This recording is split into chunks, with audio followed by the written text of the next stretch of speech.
ஒருவர் இந்த உலகில் பெறுகின்ற அறிவு, அனுபவம், ஆற்றல் ஆகியவற்றின் தொகுப்பே கல்வி என்று சொல்லப்படுகிறது. ஒருவர் பெறுகிற கல்வி அவரது ஆளுமைக்கும் ஆற்றலுக்கும் அடித்தளமாக இருந்து அவரின் ஒவ்வொரு செயலையும் சிறப்பாக செய்ய வழியமைக்கும். கல்வியை பெற்றவர்கள் மற்றவர்களிடமிருந்து மாறுபட்டு மற்றவர்களுக்கு வழிகாட்டுகின்ற சிறப்பை பெற்றவர்களாக இருப்பார்கள். நுட்பமாக செயல்படுகிற கூர்மையான அறிவுடையவர்களாக இருந்து வழி நடத்துவார்கள். பல நூறு ஆண்டுகளுக்கு முன்பு கல்வி இப்படித்தான் இருந்தது.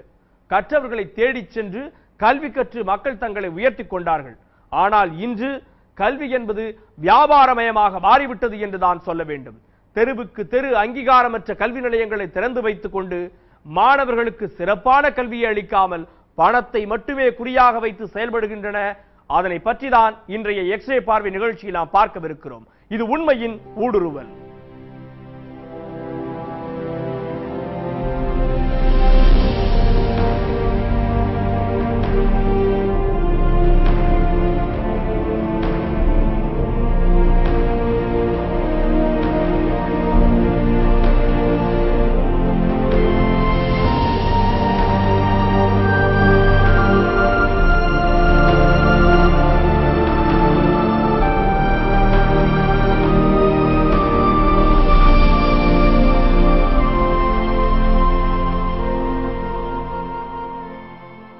ராமநாதபுரம் மாவட்டத்தில் மளிகை கடை போல தெருவுக்கு தெரு போலிங் நர்சிங் கல்லூரி இயங்கி வருகிறது என்றால் அதில் ஆச்சரியம் ஒன்றுமில்லை. அறியாத பாமர மக்களோ மழைக்கு தெருவிளக்கில் வந்து மாட்டும் ஈசலை போல அரசு அனுமதி பெறாத போலியான நர்சிங் கல்லூரியில் சேர்ந்து மாட்டிக்கொள்கின்றனர். ராமநாதபுரம் மாவட்டத்தில் அரசால் அங்கீகரிக்கப்படாத போலியான நர்சிங் பள்ளிகள் மீது மாவட்ட நிர்வாகம் நடவடிக்கை எடுக்க வேண்டும் என சமூக ஆர்வலர்கள் கோரிக்கை விடுத்துள்ளனர். ராமநாதபுரம் மாவட்டத்தில் அரசால் அங்கீகரிக்கப்படாத போலியான நர்சிங் பள்ளிகள் குறித்து தகவல் அறியும் சட்டம் மூலம் ராமநாதபுரம் மாவட்டம் வெங்குளத்தை சார்ந்த சமூக ஆர்வலர் ராஜு தகவல் கேட்டிருந்தார். தமிழ்நாடு மருத்துவக் கல்லூரியில் தகவல் அறியும் சட்டத்தின் மூலம் கேட்டிருந்தேன். ராமநாதபுரத்தில் எத்தனை நர்சிங் கல்லூரிகள் அனுமதியோடு செயல்படுகின்ற அவங்களுக்கு கொடுத்த தகவல்படி 2 கல்லூரிகள் மட்டும்தான் அனுமதியோடு செயல்படுகிறதுன்னு சொல்லிக்கிறாங்க. ஆனால் இங்கே இருக்கிற நர்சிங் கல்லூரியில் போய் கேட்கும்போது நாங்கள் மத்திய மாநில அரசிடம் அனுமதி பெற்றோம் என்று சொல்றாங்க கூறுகிறார்கள். ஆனால் மத்திய மாநில அரசுகள் அந்த கல்லூரியின் அடிப்படை வசதிகள் எதுவே இல்லாத போது எப்படி அனுமதி கொடுக்கிறார் என்று தெரியவில்லை. இங்கே ராமநாதபுரத்தில் குறிப்பாக இந்திய ஜனநாயக கட்சியுடைய மாவட்ட செயலாளர் ஆல்பர்ட் ராஜ் அவர்கள் மெல்வில் என்ற நர்சிங் கல்லூரி நடத்துகிறார். அவரிடம் நாங்கள் போய் கேட்கும்போது நாங்கள் அனுமதி பெற்று தான் நடத்துகிறோம் என்று சொல்லுகிறார். ஆனால் அந்த கல்லூரி எந்த அனுமதியும் பெறாமல் நடத்துகிறது. அவர் மீது வழக்கு பதிவு செய்து நடவடிக்கை எடுக்கணும். இவர் ராமநாதபுரம் மாவட்டத்தில் 15க்கும் மேற்பட்ட கல்வி நிறுவனங்கள், நர்சிங் கல்லூரி, நர்சிங் பள்ளி மற்றும் மருத்துவ துணை படிப்புகள் குறித்தும் பட்டம் மற்றும் பட்டய படிப்புகளை வழங்கி வருகின்றனர். இந்த கல்வி நிறுவனங்களில் எவை அரசால் அங்கீகரிக்கப்பட்டவை என சென்னையில் உள்ள மருத்துவ கவுன்சிலுக்கு தகவல் அறியும் சட்டம் மூலம் தகவல் கோரியிருந்தார். அதன்படி ராமநாதபுரம் நகரில் கவர்ச்சிகரமான விளம்பரங்களுடன் ஏராளமான தொழிற்கல்வி நிறுவனங்கள் இயங்கி வருகின்றன. ஒரு கட்சியின் மாவட்ட தலைவர் ஆல்பர்ட் ராஜா நடத்தும் Melvin, Kings, rhema, aim, star, Swarna, Royal உட்பட 20க்கும் மேற்பட்ட கல்லூரிகள் அதிகமான சம்பளத்துடன் விரைவில் வெளிநாட்டு வேலை, அரசு வேலை வாய்ப்பு என்ற பொய்யான உத்தரவாதங்களுடன் கிராமப்புற ஏழை மாணவர்களை குறிவைத்து கவர்ச்சியான விளம்பரம் செய்து முறையான அரசு அங்கீகாரம் பெறாமலும் அரசு விதிமீறிய கட்டணங்களை தடாலடியாக வசூலிக்கின்றன. சப்தமில்லாமல் ஆரவாரமில்லாத கட்டிடங்களின் மாடியில் இயங்கி வருகின்றன.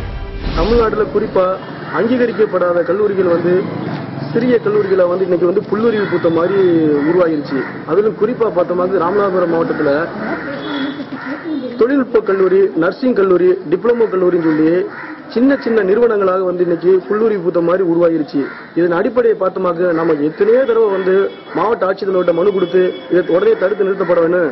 மாணவிகளுடைய அங்கீகரிக்கப்படாத கல்லூரியில் படிக்கிறாங்க, தரமற்ற முறையான கல்வி இங்கே கிடைக்கப்படல, இந்த அங்கீகாரம் ரத்து செய்யப்பட்ட அந்த மாணவர் மாணவியோட நலன்கள் கடுமையாக பாதிக்கப்படும். இதோட இன்னொரு குறிப்பான ஒரு விஷயத்தை பார்த்தோமாக்க நம்ம குறிப்பா தகவல் உரிமை சட்டத்தில் ராமநாதபுரம் மாவட்டத்தில் எந்தெந்த கல்லூரிகள், செவிலியர் கல்லூரி அங்கீகரிக்கப்பட்ட கல்லூரிகள் கேட்டிருந்தோம். அதுல ராமநாதபுரம் மாவட்டத்தில் ஒரே ஒரு கல்லூரி மட்டும்தான், அதுவும் பயனூர் நர்சிங் கல்லூரி மட்டும்தான் அங்கீகரிக்கப்பட்ட கல்லூரின்னு தகவல் உரிமை சட்டத்தில் நமக்கு தகவல் கொடுத்துருக்காங்க. ராமநாதபுரம் மாவட்டத்தில் அரசு நர்சிங் பள்ளியும் பயோனியர் செவிலியர் பள்ளியும் மட்டுமே அரசால் அங்கீகரிக்கப்பட்டு இயங்கி வருகிறது. இதனை தவிர அரசால் அங்கீகரிக்கப்பட்ட நர்சிங் கல்லூரி மற்றும் துணை மருத்துவ படிப்புகளை வழங்கும் கல்வி நிறுவனங்களுக்கு ராமநாதபுரம் மாவட்டத்தில் அனுமதி இல்லை என்று மருத்துவ கல்வி இயக்ககம் மூலமாக தெரிவிக்கப்பட்டுள்ளது. ராமநாதபுரம் மாவட்டத்தில் மருத்துவ கவுன்சில் நர்சிங் பள்ளிகள் மற்றும் துணை மருத்துவ படிப்புகளை வழங்கும் போலியான கல்வி நிறுவனங்கள் செயல்படுகின்றன. இந்த நிறுவனங்களில் 10ஆம் வகுப்பு தோல்வியடைந்த மாணவர்களை கூட சேர்த்துக் கொள்கிறார். இங்கு பயின்றவர்கள் வேலைவாய்ப்பு அலுவலகம், நர்சிங் கவுன்சிலில் ஆகியவற்றில் பதிய முடியாது. இதனால் ராமநாதபுரம் மாவட்டத்தில் 500க்கும் மேற்பட்ட மாணவர்கள் பாதிக்கப்பட்டனர். படிச்சு 1 இயர் ஆயிடுச்சு. இப்ப சர்டிபிகேட் கேட்கறோம், தரமாட்டிக்கிறாங்க. ஒரு 2 வருஷத்துக்கு 10,000 கேட்டாங்க. ஆனா இப்ப 17,000 வாங்கியிருக்காங்க. டிசி கம்யூனிட்டி எல்லாத்தையும் சேர்த்து இப்ப 3000 கெட்டுனாதான் நாங்க டிசி தருவோம் சொல்றாங்க. ஆனா சேர்க்கையில நீங்க எல்லாமே பதியலாம், இன்ஸ்டிடியூட்ல பதியலாமா, வேல்யூ இருக்கு அப்படின்னு சொல்லிதான் சேர்த்தாங்க. இப்ப என்னடா வேல்யூ இல்ல, எல்லா செவிலியரும் மூடுறாங்க அப்படின்னு சொல்றாங்க. இப்ப எங்களுக்கு டிசி தரமாட்டிக்கிறாங்க. தமிழகத்தில் நர்சிங் பள்ளி மற்றும் கல்லூரிகள் நடத்த தமிழ்நாடு நர்சிங் கவுன்சில் அனுமதி தர வேண்டும்.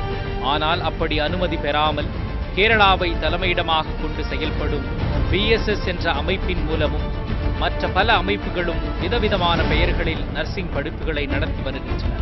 குறைந்த கட்டணம், படிக்கும் போதே சம்பளம் என்ற கவர்ச்சி விளம்பரத்தை நம்பி இவற்றில் சேரும் மாணவர்கள் சான்றிதழை பதிவு செய்ய முடியாமல் திணறுகின்றனர்.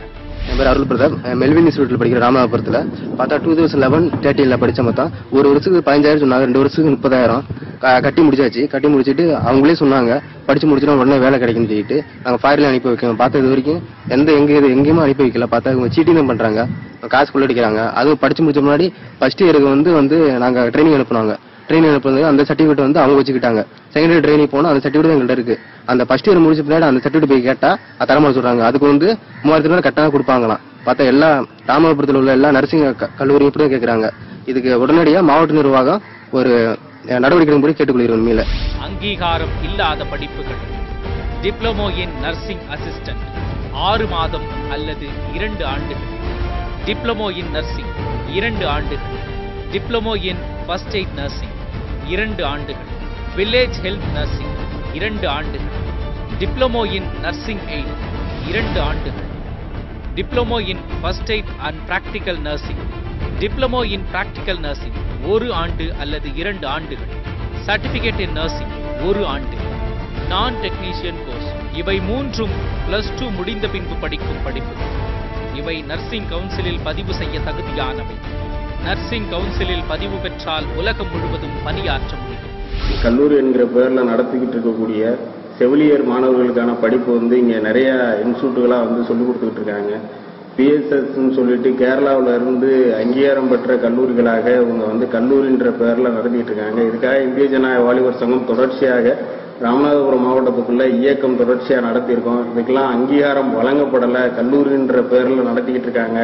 இந்த கல்லூரிகள் என்கிறதை ரத்து செய்யணும், இன்ஸ்டியூட் அப்படின்றத தான் வைக்கணும் அப்படின்றதும் பேசியிருக்கோம். இந்த மாவட்டத்துக்குள்ள மத்திய அரசினுடைய படிப்புகளும் இந்த இன்ஸ்டியூட்டுகள்ல சொல்லிக் கொடுக்கப்படுது அப்படின்றத போலியா ஏமாத்திக்கிட்டு இருக்காங்க. இது போன்ற படிப்பிற்காக நீங்கள் மொத்தமாக செலுத்த வேண்டிய தொகை இவ்வளவுதான் என்று ஒரு தொகையை சேரும் போது குறிப்பிடுகிறார்கள். ஆனால் கட்ட வேண்டிய தொகையை தாண்டி வசூல் செய்கிறார்கள் என்றும், அப்படி கூடுதல் பணத்தை கட்டவில்லை என்றால் படிப்பை முடித்ததும் கொடுக்கப்படும் சான்றிதழை கொடுப்பதில்லை என்றும் மாணவர்கள் குற்றம் சாட்டுகின்றனர். இந்த கல்விக் கொள்ளையில் பாதிக்கப்பட்ட மாணவிகள் கூறும்போது, நாங்கள் வருடத்திற்கு 10,000 ரூபாய் என்று 2 வருடத்திற்கு 20,000 ரூபாய் கட்டினால் போதும் என்று நிர்வாகம் கூறியதை தொடர்ந்துதான் இதில் சேர்ந்தோம். ஆனால் 2 வருடங்களில் இதுவரை 17,000 ரூபாய் எங்களிடத்தில் இருந்து வசூலித்துள்ளனர் என்ற மனவேதனையுடன் தெரிவித்துள்ளனர். சேர்க்கையில 1 வருஷத்துக்கு 5,000 சொல்லி சேர்த்தாங்க, 2 வருஷத்துக்கு 10,000 சொன்னாங்க. ஆனா எக்ஸாம் ஃபீஸ் எல்லாம் சேர்த்து 17,000 வாங்கிட்டாங்க எங்ககிட்ட. தேரையில எங்களுக்கு எல்லா வேல்யூவும் இருக்கு, எம்ப்ளாய்மெண்ட்ல பதியலாம், எந்த ஹாஸ்பிட்டலும் ஒர்க் பண்ணலாம் அப்படி சொன்னாங்க. ஆனா இப்ப அதுக்கு எந்த வேல்யூவும் இல்லைன்னு சொல்றாங்க. மாவட்ட ஆட்சியர்ல நடவடிக்கை எடுக்குமாறு சொல்றாங்க. 2 வருஷத்துக்கு 10,000 சொல்லிதான் எங்களை காலேஜ்ல சேர்த்தாங்க. இப்போ எக்ஸ்ட்ரா 7,000 வாங்கிட்டாங்க. எக்ஸ்ட்ரா 7,000 வாங்கிட்டு மறுபடியும் டிசி கேட்கல, எங்க மார்க் லிஸ்ட் எல்லாத்தையும் திருப்பி கேட்கல சொல்றாங்க. எக்ஸ்ட்ரா 3,000 கட்டிட்டு தான் நீங்க எல்லாமே வாங்கிக்கணும் அப்படின்னு சொல்லிட்டாங்க. இப்போ எங்க வெளியில எங்கேயும் போனாலும் எங்க சர்டிஃபிகேட் கேட்குறாங்க. மேம் நாங்கள் ஒர்க் பண்ணுற ஹாஸ்பிட்டல்ல இருந்தே கேட்குறாங்க, சர்டிஃபிகேட் வந்தால் தான் உங்களுக்கு ஹெரி ஹாஸ்பிட்டல்லாம் வேக்கன்ட் கிடைக்கும் அப்படின்னு சொல்லி தான் எங்கள் சர்டிஃபிகேட்லாம் கேட்குறாங்க. நாங்கள் போய் கேட்டோம்னா 3000 கட்டிட்டு தான் நீங்கள் வாங்கிக்கணும் அப்படின்னு சொல்கிறாங்க. இந்த மாதிரி நிறைய பொண்ணுங்க பாதிக்கப்பட்டிருக்காங்க. ராமநாதபுரம் கலெக்டர் எங்கள் டிசி எல்லாத்தையும் பாதிக்கப்பட்ட பிள்ளைங்களுக்கு எல்லாருக்குமே திருப்பி வாங்கி கொடுக்கணும். மேலும் ராமநாதபுரம் மாவட்டத்தில் போலியான நர்சிங் பள்ளிகளை உடனடியாக இழுத்து மூட வேண்டும் என ஏற்கனவே இருந்த மாவட்ட ஆட்சியர் நந்தகுமாரிடம் கோரிக்கை விடுத்தும் எந்த நடவடிக்கையும் எடுக்காமல் தனியார் வேலைவாய்ப்பில் இந்த போலி நிறுவனங்களை கலந்து கொள்ள செய்தார்.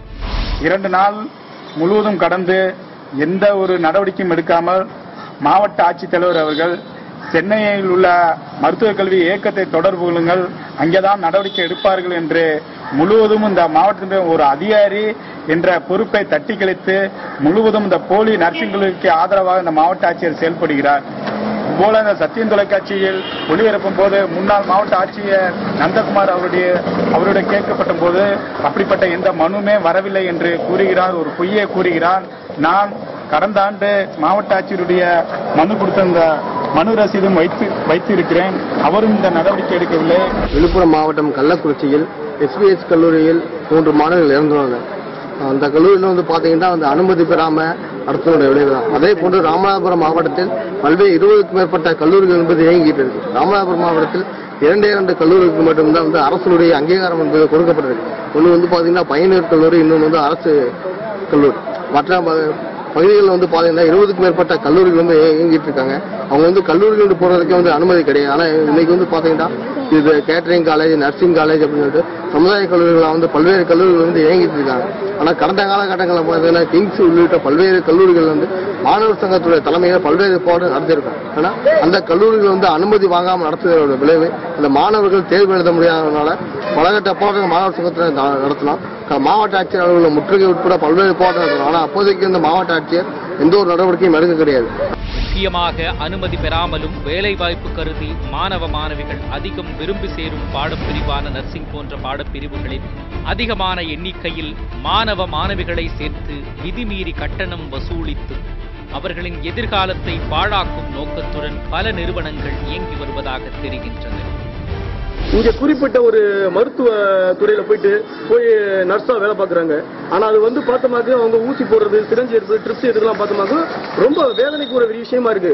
சின்ன ஒரு தவறு ஏற்பட்டா நோயாளி இறக்கக்கூடிய மனநிலை தான் இங்க உருவாகக்கூடிய சூழ்நிலை இருந்துட்டு இருக்கு. எனவே வேலை வாய்ப்புக்காக காத்திருக்கும் ராமநாதபுரம் மாவட்ட ஏழை மாணவ மாணவிகளை ஏமாற்றி பணம் பறித்து அவர்களின் எதிர்காலத்தை கேள்விக்குறியாக்கி முறையான கல்வியை வழங்காமல் பணத்திற்காக செயல்படும் இந்நிறுவனங்களின் அரசு அனுமதியும் கல்வி கட்டணங்களையும் ஆய்வு செய்ய வேண்டும் என்றும் அவர்கள் வழங்கும் கல்வி பாடப்பிரிவுகளில் மேலாண்மை செய்ய வேண்டும் என்றும் மாணவ மாணவிகளை நேரடியாக சந்தித்து விசாரணை செய்ய வேண்டும் என்றும் அனுமதி பெறாத நிறுவனம் பாடப்பிரிவுகளை ரத்து செய்து அவர்கள் மீது நடவடிக்கை எடுக்க வேண்டும் என்றும் சமூக ஆர்வலர்கள் பல கோரிக்கைகளை விடுத்துள்ளனர்.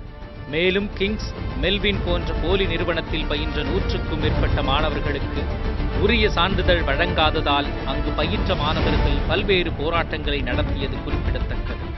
அது மட்டுமில்லாமல் படித்து முடித்த பிறகு அவர்களே வேலை வாங்கி தருவதாகவும் உறுதி அளித்திருந்தனர். பணத்தை அதிகமாக வசூல் செய்தது மட்டுமில்லாமல் வேலைக்கு நாங்கள் உத்தரவாதம் இல்லை என்று கையை நீட்டியுள்ளனர். இதனால் மாணவர்களின் எதிர்காலம் பெரிதும் பாதிக்கப்பட்டுள்ளது. தரமற்ற கல்வி இங்க கொடுக்கப்படுது, அது அங்கீகாரம் இல்லாத கல்வி இங்க கொடுக்கப்படுது. உடனே மாவட்ட நிர்வாகம் இதை தடுத்து நிறுத்தி இனிமேல் எந்த ஒரு மாணவர் மாணவியும் இதை வந்து இந்த மோசடி கல்லூரியில சேர விடாம இதை அரசாங்கம் உடனே தடுத்து நிறுத்தி மாவட்ட நிர்வாகத்துக்கு உடனே வந்து ஒரு உத்தரவு பிறப்பிக்குமாறு கேட்டுக்கொள்கிறேன்.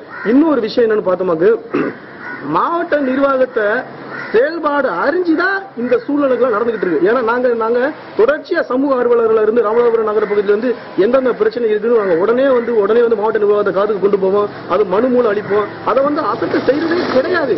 எல்லாமே வந்து அவங்களும் அதை ஒத்துழைச்சு தான் போய்கிட்டு இருக்கிற மாதிரி எங்களுக்கு ஒரு சந்தேகம் எங்களுக்கு ஏற்பட்டுருச்சு. இதே போல ஒரு தனியார் நர்சிங் கல்லூரியில் மாணவரிடம் வருடத்திற்கு 15,000 என்று 2 வருடத்திற்கு 30,000 வாங்கிக் கொண்டு முடித்தவுடன் வெளிநாட்டில் வேலை என்று கூறியவர்கள் இன்று வரை எந்தவிதமான வேலையும் மாணவர்களுக்கு வாங்கி தரவில்லை என்று குற்றச்சாட்டும் எழுந்திருக்கிறது. இந்த நிலையில் செய்தி வெளிவந்த நாள் முதல் சம்பந்தப்பட்ட போலி நர்சிங் கல்லூரிகளில் மாவட்ட நிர்வாகமும் மருத்துவ பணிகளுக்கான இணை இயக்குநரும் ஆய்வு மேற்கொண்ட பின்பு கடந்த 2ஆம் தேதி ஒரு அறிவிப்பை வெளியிட்டனர். அதில் துணை மருத்துவ பணி படிப்புகளுக்கான கல்லூரிகள் அனைத்தும் தமிழ்நாடு செவிலியர் பதிவு மையமான சென்னை மற்றும் டெல்லியில் டாக்டர் எம்ஜிஆர் மருத்துவ பல்கலைக்கழகம் ஆகியவற்றின் அனுமதியினை பெற்ற கல்வி நிறுவனங்களாக இருக்க வேண்டும். நாம் தமிழர் கட்சி சார்பாக ராமநாதபுரத்தில் ஆர்டிஐ தகவல் மூலம் எத்தனை கல்லூரிகள் போலியாக இயங்குகிறது கேட்டிருந்தோம். அதில் பல கல்லூரிகள் ராமநாதபுரத்தில் இருந்தது. அந்த செய்தியையும் அதுபோல நாம் தமிழர் கட்சி மாவட்ட ஆட்சியரிடம் துறை சார்ந்த அதிகாரிகளிடம் முறையிட்டும் அந்த செய்திகளாம் தொகுத்து சத்தியம் தொலைக்காட்சி இதுக்கான ஒரு நேரத்தை ஒதுக்கி இந்த மாணவருடைய எதிர்காலம் பாதிக்கப்படக்கூடாது என்றது செய்திக்காண்டி வெளியிட்டது. தற்சமயம் சத்தியம் தொலைக்காட்சி வெளியிட்ட செய்தியின் அடிப்படையிலும் நாம் தமிழர் கட்சி இந்த போராட்டத்தின் அடிப்படையிலும் தற்போது இணை இயக்குனர் ஒரு 28 கல்லூரிகள் போலி 22 கல்லூரிகள் சட்டத்துக்கு புறம்பானவை என்று அறிக்கை வெளியிட்டிருக்கிறார்கள். அதுபோல இன்னும் விடுபட்டு இருக்கின்ற SIT, தொண்டிலை இயங்கிக் கொண்டிருக்கின்ற மெல்வின் கல்லூரி, தேவைப்பட்டதில் இயங்கிக் கொண்டிருக்கின்ற ஆல்பா கல்லூரி போன்றவற்றையும் மீது நடவடிக்கை எடுக்க வேண்டும் என்று கேட்டுக்கொள்கிறேன். அதன் அடிப்படையில் ராமநாதபுரம் மாவட்ட தலைமை அரசு மருத்துவமனையின் கீழ் செயல்பட்டு வரும் தமிழ்நாடு அரசு செவிலியர் பயிற்சி பள்ளி அனுமதி பெற்று துணை மருத்துவ பணி படிப்பினை நடத்தி வருகின்றன. ஆனால் ராமநாதபுரம் மாவட்டத்தில் நர்சிங் என்று நடத்தி வரும் 22 நர்சிங் கல்லூரிகள் சட்டத்திற்கு புறம்பானவை என்று அறிவித்து அந்த கல்லூரிகளை யாரும் அணுக வேண்டாம் என்றும் இணை இயக்குனர் சகாயன் ஸ்டீபன் ராஜ் தெரிவித்துள்ளார். ராமநாதபுரம் மாவட்டத்தில் ஒரு இனிப்பான ஒரு செய்தி மக்கள் மத்தியில மாணவர்கள் எதிர்கால நலன் கருதி போலி தனமான ஒரு நிறுவனங்களை போய் படிக்க கூடாதுன்னு அதை ஆய்வு மேற்கொண்டு ராமநாதபுரம் மாவட்ட மருத்துவ இணை இயக்குனர் 22 போலி நர்சிங் கல்லூரிகளை நடத்தக்கூடாதுன்னு தடை செஞ்சு உத்தரவு போட்டிருக்காரு. இந்த செய்தியை கேள்விப்பட்டோன்னே மிகுந்த மகிழ்ச்சியை எங்களுக்கு அளிக்குது. ஆகவே இனிமேலும் எந்த ஒரு மாணவ மாணவியரும் தவறான முறையில் அங்கீகாரம் இல்லாத கல்லூரிகளில் படிக்கக்கூடாதுங்கிற செய்தி மூலம் இது சத்தியம் தொலைக்காட்சி மூலம் நாங்கள் தெரிவித்துக் கொள்கிறோம். எழுத்தறிவு, எண்ணறிவு, பட்டறிவு, கைவேலை திறன், இசை, கூத்து, நுண்கலைகள் என பல்வேறு கூறுகளில் உள்நுழைகின்ற கருத்துக்கள் கற்பவர்களுக்குள் மாற்றங்களை ஏற்படுத்தி மற்றவர்களிடமிருந்து வேறுபடுத்தி அவர்களை உயர்த்தியது. ஆளுபவரின் பிள்ளையாக இருந்தால் கூட ஆசிரியருக்கு முன்பு அவர் ஒரு மாணவர் தான். ஆசிரியருக்கு பணிவுடையை செய்துதான் அவர் கற்றுக்கொண்டார். பெற்றவர்களுக்கு அடுத்தபடியாக ஆசிரியர் கருதப்பட்டார். மக்களின் வணக்கத்துக்குரியவையாக கல்விக்கூடங்கள் இருந்தன. கல்விக்கூடங்கள் கல்வி கற்பதை மட்டுமே குறிக்கோளாக கொண்டு செயல்பட்டால் மட்டுமே நாட்டில் சிறந்த மாணவர்களை இன்னும் அதிகமாக உருவாக்க முடியும். இதை அரசும் இது சம்பந்தப்பட்ட அரசு ஊழியர்களின் கருத்தில் கொண்டு இது போன்ற கல்வி கொள்ளைகளை தடுத்து நிறுத்த வேண்டும் என்பதே அனைவரின் ஒருமித்த குரலாக இருக்கிறது.